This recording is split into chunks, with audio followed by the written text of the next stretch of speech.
Hi, this is Newt with a minute of medicine for your mind. We've been talking about the 3 C's that you can use to develop the leader that's within you. The first C that we mentioned was clarity. Said you need to be clear that your yesterday is dead. You can't use that in your today or it'll kill you tomorrow. You need to also be clear of your destination, where you want to go. Have a target so you can assess your progress along the way. The second C that we want to talk about is character.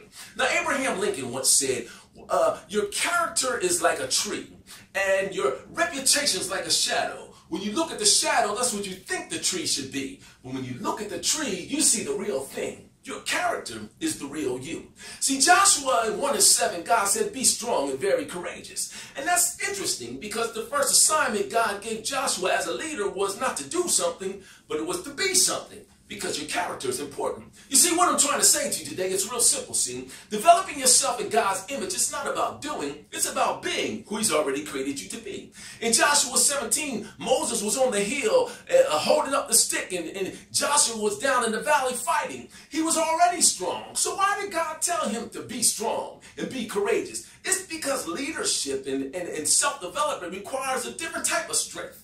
It requires that you have a character where it's full of integrity and steadfastness and diligence so that you don't listen to the people when they're complaining. Because if you do, they can talk you into talking yourself out of continuing the work and moving forward, and you'll return back to your Egypt. You see, what I'm saying is we have to do what Moses didn't do. We have to look those we lead in the eye and look ourselves in the eye and say, listen, I'm going to Canaan, and it requires these things of me. And as for me and my house, this is what I'm going to do. Are you coming or not? You see, you have to declare that your actions will never be predicated upon the approval of others. Because developing yourself in God's image, it's not about doing, it's about being. This is Newt with a minute of medicine for your mind.